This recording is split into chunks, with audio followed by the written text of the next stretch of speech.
5 seconds.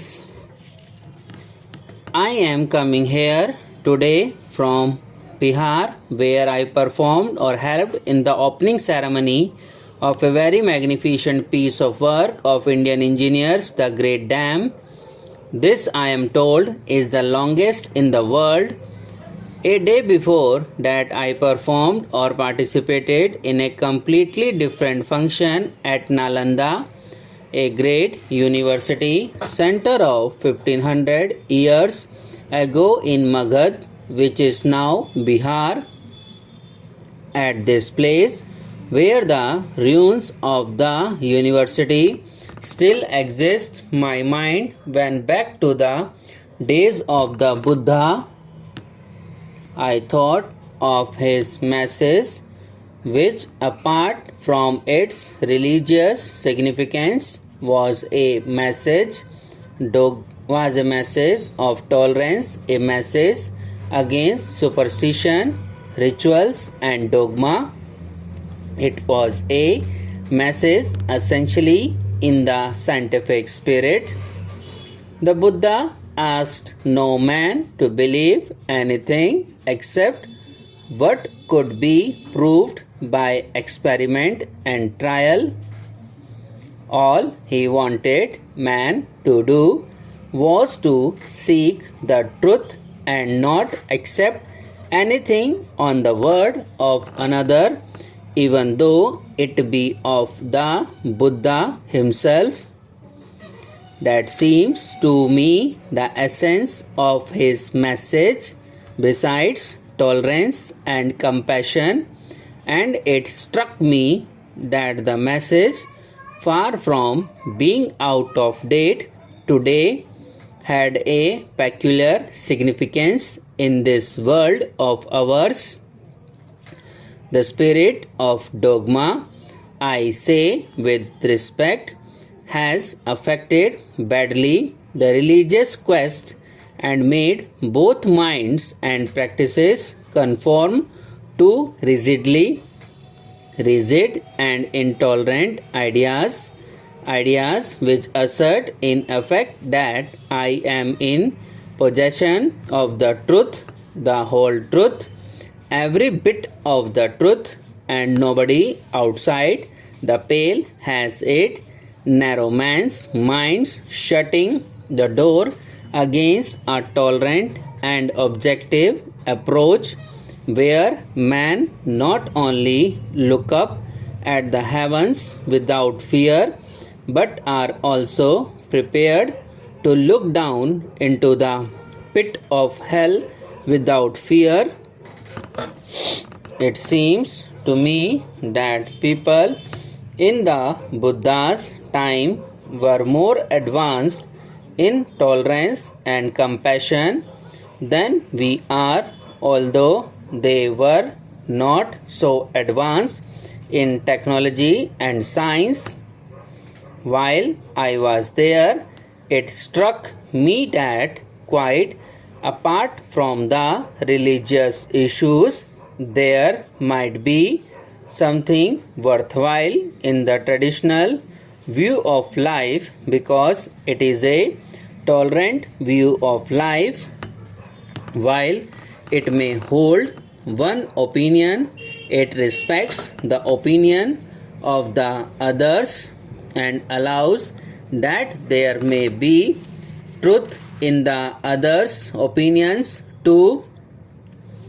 It looks at the universe and the mysteries of the universe and tries to find them in a spirit of humility. That is their approach to their religion. The scientist is supposed to be an objective seeker after truth. Science has grown because, in a large measure, the great scientists have sought truth in that way. But I suppose no man today, not even a scientist, can live in a world of his own in some kind of ivory tower cut off from what is happening. Therefore, science today has perhaps begun to cross the borders of moral and ethics.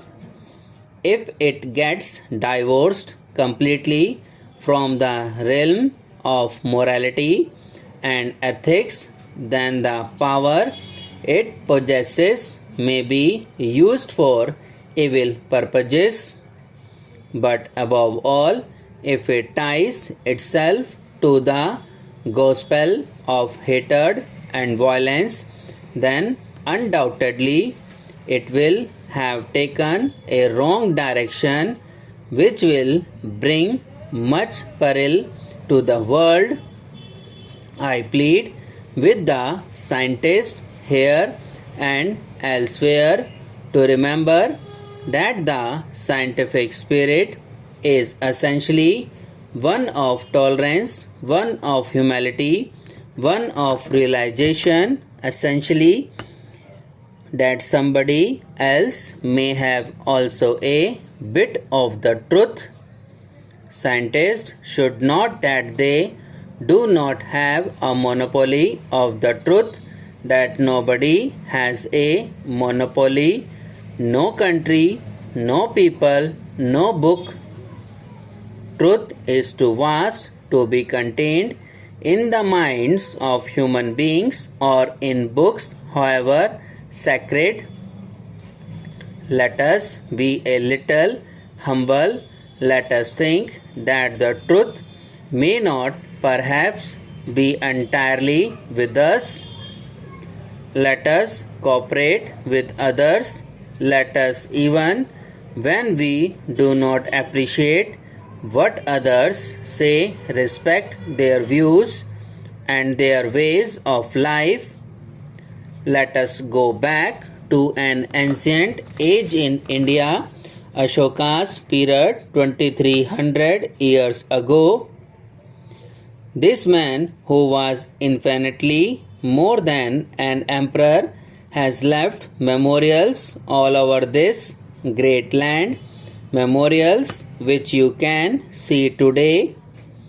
Among the messages that he gave, there is one which I think we should all remember, not only in this country but elsewhere. Addressing his own people, he said, "If you revere your faith, while you revere your own faith, you shall revere the faith of others. In reverencing the faith of others, you will exalt your own faith and will get your own faith honored by others." If you apply that message of tolerance not only to religion but to the other activities of human life such as politics, economics and science, you will find that it puts things in a different context. It is a context which is not very much in evidence today, where differences of opinion are not liked, where the tendency is to suppress the view or the way of life that is not approved of, where ultimately science itself becomes vitiated by a narrow outlook. I am coming here today from Bihar, where I performed or helped in the opening ceremony of a very magnificent piece of work of Indian engineers, the Great Dam. This, I am told, is the longest in the world. A day before that, I performed or participated in a completely different function at Nalanda, a great university center of 1500 years ago in Magad, which is now Bihar. Subscribe now and press the bell icon. Never miss an update.